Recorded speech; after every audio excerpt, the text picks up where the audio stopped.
I tried heroin once because I was bored. This is the documented story of what followed. I was 24 years old and on paper my life looked finished in the best possible way. I had a master's degree, a stable, well-paying job, a routine that worked. I lived in New York, walked the same routes every day, passed the same faces, sat in the same cafes. Nothing was wrong. And that was the problem. There was this feeling I couldn't shake, that I had skipped something, that I had done everything the safe way and somehow missed a part of life everyone else seemed to understand. I wasn't depressed, I wasn't struggling, I was just unstimulated, untested, untouched by anything real. That afternoon, I was walking through Washington Square Park like I always did. Anyone who's spent time there knows how it works. Dealers don't shout. They don't wave bags, they wait.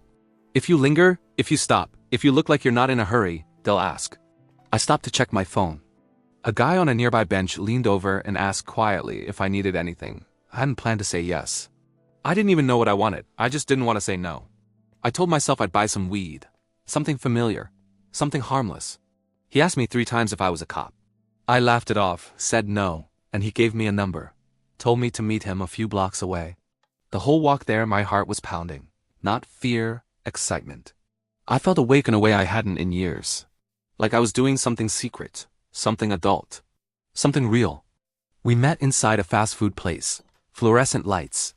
Sticky tables. He asked again what I wanted. I said a dime bag. He shook his head, said he only sold larger quantities. Then, almost casually, he added that he had coke and heroin. That word landed differently. I'd heard about heroin my whole life. Movies, TV stories. It was always portrayed as this final boss of drugs, the thing you don't come back from. And because of that, it carried a strange gravity. I'd never seriously considered it before, but in that moment, the idea felt symbolic, like crossing a line. I told myself it would be once, just to know. Just to understand, I said I'd take the heroin. He slid me a small order of fries with a wax bag tucked inside. Told me to let him leave first. My hands were shaking when I put it in my pocket. I didn't even finish the fries. I just walked home as fast as I could, replaying the moment over and over, half convinced I'd imagined it. At home, I dumped the contents of the bag onto my glass coffee table. Golden flakes. Powder. Nothing dramatic.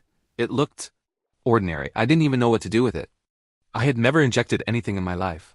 I knew people snorted heroin, but I didn't know how. So I did something incredibly stupid. I Googled it. Sat there like a responsible adult researching how to do heroin safely. I crushed it down, separated out what I thought was a small amount, and snorted it through a rolled dollar bill. Nothing happened. I waited a minute. Then another. I assumed I hadn't done enough, so I snorted more. Roughly half the bag. I leaned back on my couch and waited. And then it hit. There's no clever way to describe it. No metaphor that does it justice. It wasn't a rush. It wasn't euphoria in the way people describe happiness. It was like my entire body exhaled at once. Every muscle softened. Every worry dissolved. It felt like being wrapped in warmth from the inside out. I remember thinking, oh, this is why. Time stopped mattering. I wasn't watching TV, it was just noise. I drifted in and out of consciousness, but even when I nodded off, I wasn't asleep. It felt like floating. Like existing without effort. Every sensation was perfect. The weight of a blanket. The pressure of the couch. My own breathing. I stayed like that for hours. At some point I did the rest of the bag. I don't know exactly how long I was high. 8 hours? 10? More? I stayed up all night, lost in this half-dream state where nothing hurt and nothing mattered. When the sun came up, I still felt good. I was blown away by the power of it. By how effortlessly it erased everything. I had spent my entire life assuming addicts were weak, reckless, broken. Now I understood that addiction had nothing to do with wanting to ruin your life. It was about wanting to feel that again. The next day, I told myself I was done, that it had been an experience. A window into another world, something I could check off mentally and move on from.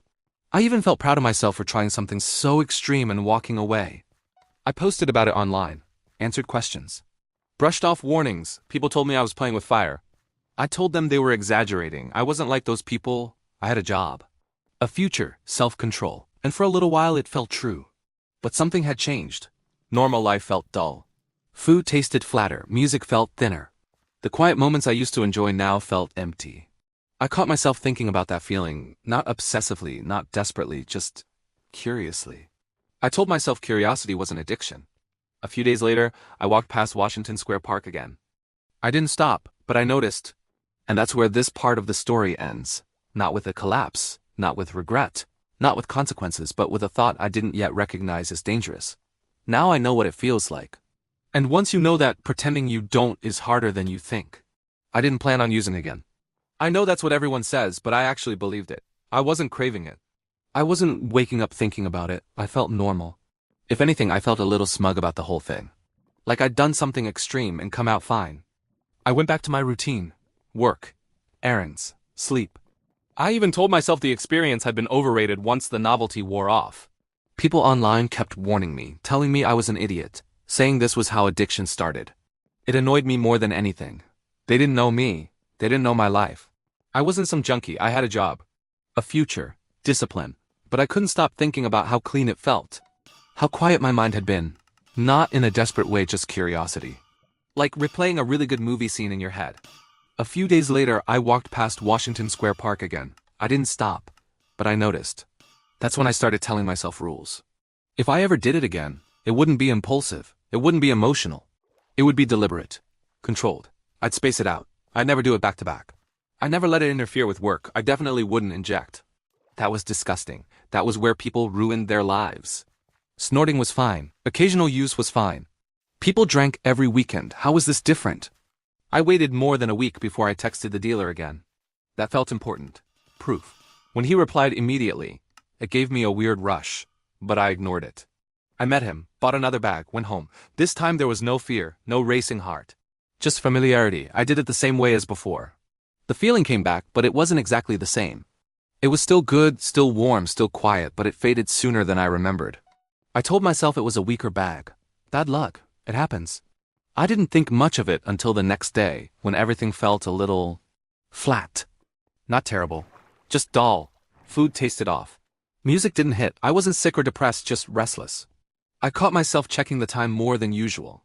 Waiting for nothing in particular. That's when I started using more often. Not every day. Never every day. I'd use for a couple days, then take time off. Sometimes because I wanted to prove I could. Sometimes because my dealer was unreliable or charging too much. I got ripped off more than once buying off the street.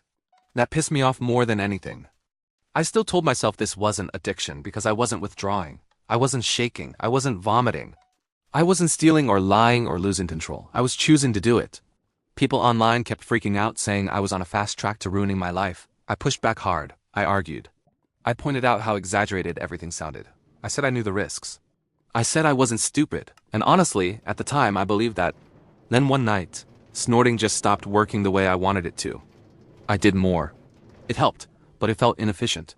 Wasteful, like I wasn't getting the full effect. I started reading more. Forums, guides, people explaining routes of administration like it was chemistry class. Everyone sounded calm, confident, normal. I told myself knowledge was protection. I bought supplies just in case. I didn't plan to use them. I just wanted the option. I told myself it was smarter to be prepared than reckless. They sat there for days. Then one day I used again, and the high barely touched me. That scared me, not enough to stop, but enough to rethink my rules. I remember thinking that injecting would be cleaner. More controlled. Less guessing. I still told myself it would be a one-time thing. The first time I injected, it wasn't dramatic. It wasn't emotional. It felt technical. Practical. I didn't think about consequences. I thought about veins. About not missing. About efficiency. When it hit, it was overwhelming. Nothing I'd done before came close. And the worst part wasn't how good it felt. It was how immediately my brain reframed everything.